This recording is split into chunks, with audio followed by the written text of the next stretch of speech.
ओम। पृथ्वी पर कोई भी प्राणी हो, जब भी वह युद्ध करेगा, झगड़ा करेगा, लड़ाई करेगा, उसका नैतिक पतन होना ही होना है।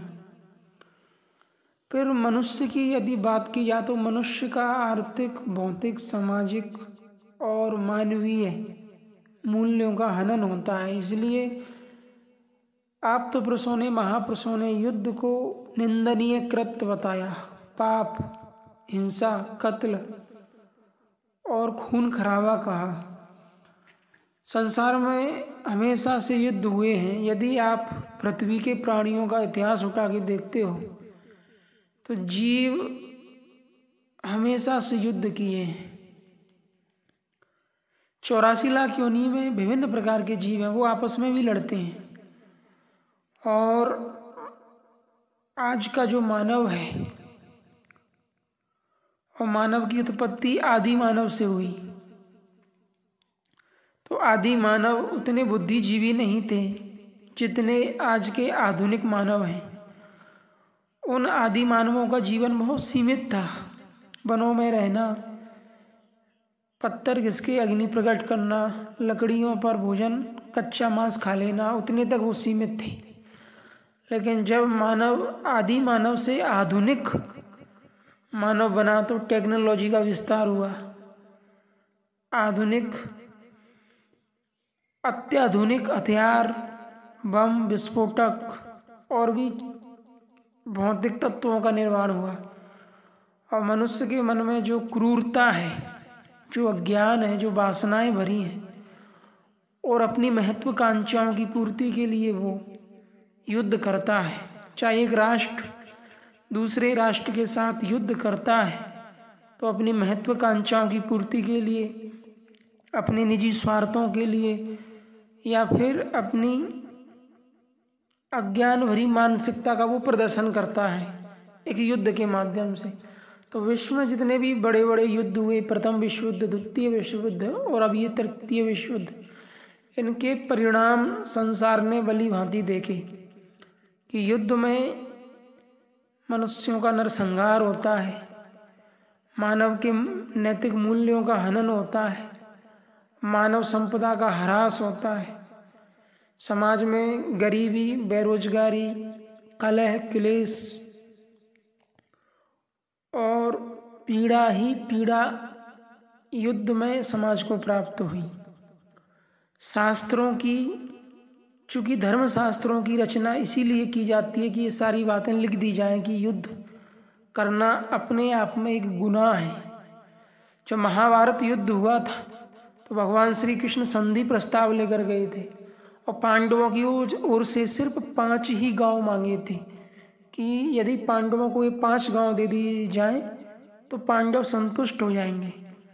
लेकिन दुर्योधन ने कहा, चूंकि मूर्ख दुर्योधन ने कहा कि मैं पांडवों को सुई की नोक के बराबर भी भूमि नहीं दूंगा।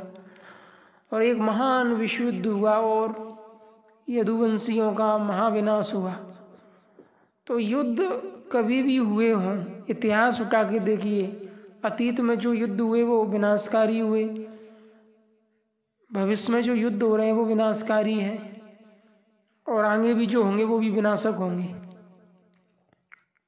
तो भूतकाल में जो युद्ध हुए वो सब इतिहास में इसलिए लिपिबद्ध किए गए कि उससे कितना जन धन की हानि हुई, कितना समाज का पतन हुआ, भौतिक, आध्यात्मिक, नैतिक सब प्रकार से पतन हुआ।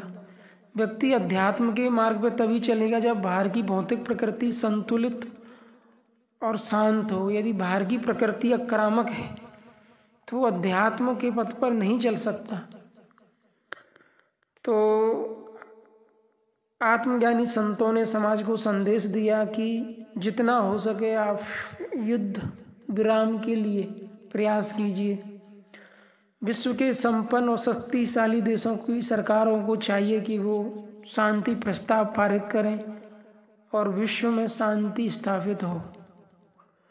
जो पैसा, जो धन आप युद्ध करने में खर्च करते हो, उस पैसे का 1% आना आप धर्म की सेवा में लगाइए। आप मेडिटेशन केंद्र बनवाइए, समाज में लोगों के अंदर अध्यात्म का विकास हो, शांति का विकास हो। दुनिया में महान गुरु, विश्व गुरु हुए और उन्होंने शांति की बातें की, शांति की दिशा में समाज को चलाया भी, प्रयास भी किए, लेकिन मूर्ख लोगों ने उनकी शिक्षाओं, उनके आदर्श बातों का तनिक भी मान नहीं रखा, उनकी बातों को सुना भी नहीं और अपनी अविद्या जनित तमोगुण से संयुक्त उदंड प्रकृति और उदंड बुद्धि का परिचय दिया। उदंड लोगों ने हिंसा, कत्ल, बर्बरता की और लोगों पर अत्याचार किए। कर्म प्रधान विश्व करीरा का, जो जस करे सो तस फल का। पृथ्वी कर्म भूमि है और कर्म करके प्रत्येक प्राणी कर्म के फल से वंचित नहीं रहता। इस पृथ्वी पर जो भी जीव जो भी कर्म करता है उसका व्यक्तिगत परिणाम उसको भोगना पड़ता है, क्योंकि यही प्रकृति का नियम है। जो कोई जीव कर्म करता है उसका फल उसको व्यक्तिगत मिलता है। इसलिए समाज में धर्म और अध्यात्म अब अनिवार्य हो जाता है, क्योंकि धर्म का मार्ग आपको शांति देता है, शांति से जीने के सिद्धांत देता है कि यदि आपकी ज़िंदगी 70 साल 80 साल की है और आप इन वर्षों को शांति से जीना चाहते हो तो धर्म को अपनाओ, ध्यान को अपनाओ, करुणा दया के भावों को धारण करो, जीवों के प्रति करुणा, प्रज्ञा, शील, समाधि, ये धर्म की मूलभूत शिक्षा है कि ये आप एक ऐसी बुद्धि को धारण करो जो सत्य विवेक प्रधान हो। प्रज्ञा माने बुद्धि, शील आप धर्म के जो नियम हैं, जो संयम है, उनको धारण करो, उनका पालन करो, और समाधि की ओर अग्रसर हो जाओ। समाधि मतलब शांति, परम शांति। तो युद्धों की निंदा करनी चाहिए क्योंकि ये निंदनीय अपराध है, प्रज्ञा अपराध है, और आम जनता के विरोध से तो कुछ हो नहीं सकता। जो शक्तिशाली देश हैं, उनकी जो सरकारें हैं, उनको इस दिशा में प्रयास करना चाहिए जिससे कि विश्व में शांति स्थापित हो। शांति की बातें की जाती हैं लेकिन शांति को स्थापित करना कठिन कार्य है। उसके लिए जो धर्म संस्थाएं हैं, उनके जो सिद्धांत हैं, उनका अनुसरण समाज को करना चाहिए। ओम।